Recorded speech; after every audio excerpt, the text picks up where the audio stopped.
You mentioned your very particular situation, also security situation of Armenia.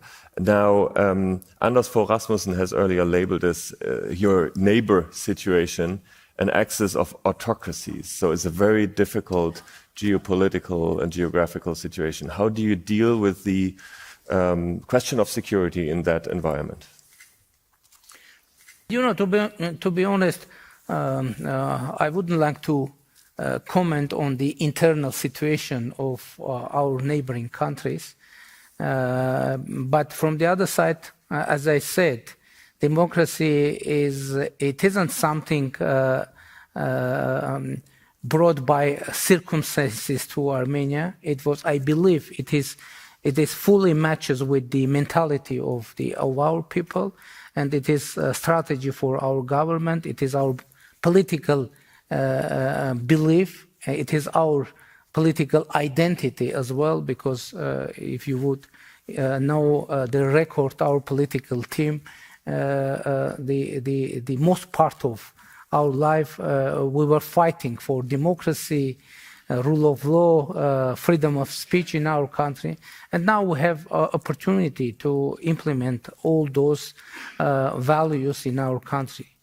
But of course, the security situation was complicated, and now even more complicated, not only due to our regional situation, but for global situation as well, because obviously the global order is collapsing now, and it was my assessment, and I guess I shared that assessment publicly as well, that the war that happened in our region, it was kind of prelude of further developments.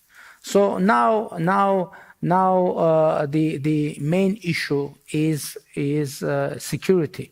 And what is our strategic view? How are we going to provide security for our country? Recently, I made a speech in our parliament saying that I think that the most important tool for securing or for delivering security, it is the legitimate foreign policy, and that's why we are mentioning so frequently Almaty Declaration of 1991. I would like to share with audience what it is. Almaty Declaration. It was adopted by 12 Soviet republics, pointing out two very important ideas. First, Soviet Union stops to exist, and borders, administrative borders between Soviet Union, between Soviet republics become state borders, because Soviet republics becoming independent countries. So now I think it is very important to know. And in the 6th October in Prague, we had quadrilateral meeting with participation of French president, president of European Council, Azerbaijani president, and myself. And there were two very important agreements reached. First, that Armenia and Azerbaijan recognize each other's territorial integrity and sovereignty on the basis of Almaty Declaration, according to Almaty Declaration, and Almaty Declaration should be a basis for delimitation process of the border between two countries, and now that's why I said that that means that we don't need to create new border between Armenia and Azerbaijan. We need just reproduce the existing border on the ground. So that process is going on, and we hope that we will be persistent on that. The whole conflict on the border, which we have followed over the past month and years, obviously plays against the background of the broader situation of the relationship with Russia and the role of Russia for Armenia. How would you elaborate this currently?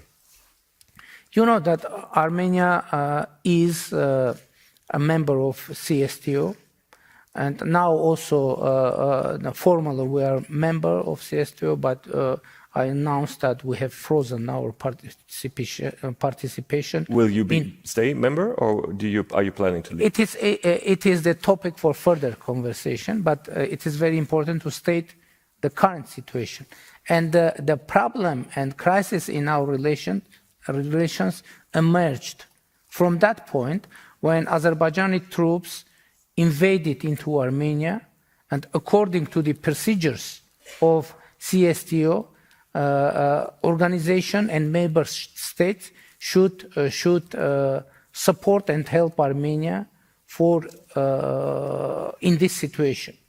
But even after official requests, CSTO refused to make some concrete steps, and actually that is the main reason that we have frozen our participation in all level of CSTO. And now your expectation is that the West steps into the vacuum and provides you with the security? You know, our political position and our policy is to diversify our foreign relations in all spheres.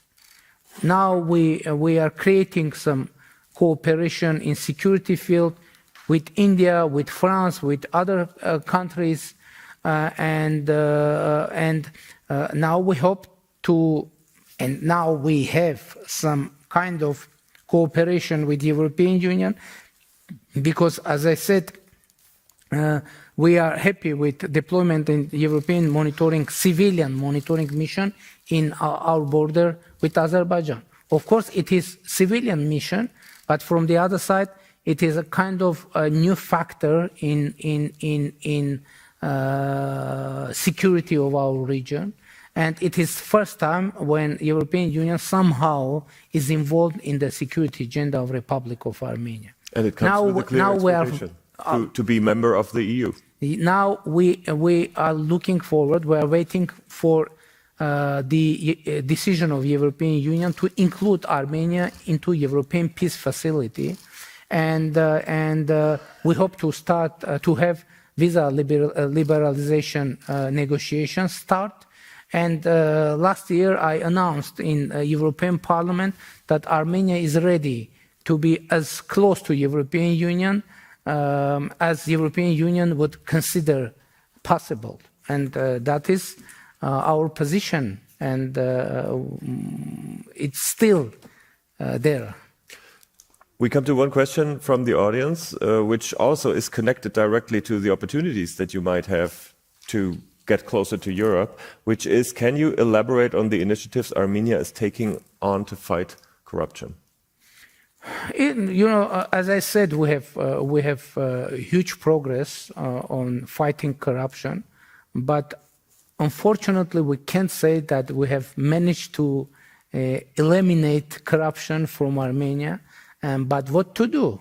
To continue, to be persistent, to be persistent in the democratic reform agenda, and that's why the cooperation with the European Union is of utmost importance for us, because European Union now is our main partner in democratic reform agenda. But we hope that the European Union and United States as well, they will increase the level of supporting us in democratic reform agenda, because, as I said, democracy is a strategy for us, and we need, and we have, by the way, started strategic dialogue with United States in 2019, and now we see the enhancement of our cooperation with the European Union. And recently I mentioned we had a trilateral meeting with United States, European Union and Armenia. And by the way, it was unprecedented format, and we adopted a huge agenda for institutional reforms, for economic reforms, and it is very important that we hope to have more and more support and tangible support from European Union and United States for addressing humanitarian needs of the refugees from Nagorno-Karabakh, which is also very important, because It is a very sensitive and emotional issue for Armenians, obviously, and a humanitarian issue. My last question of this panel will be is the last question of my former panel also. If you could name a year when Armenia would be, in your ideas, a member of the EU, what year would that be? What? What year, if you could make a wish, Armenia could be member of the EU? What year? Yes. This. Okay. Thank you, Mr. Prime Minister. Thank you. Thank you. That's Thank you. Thank you. Thank you very much. Thank you.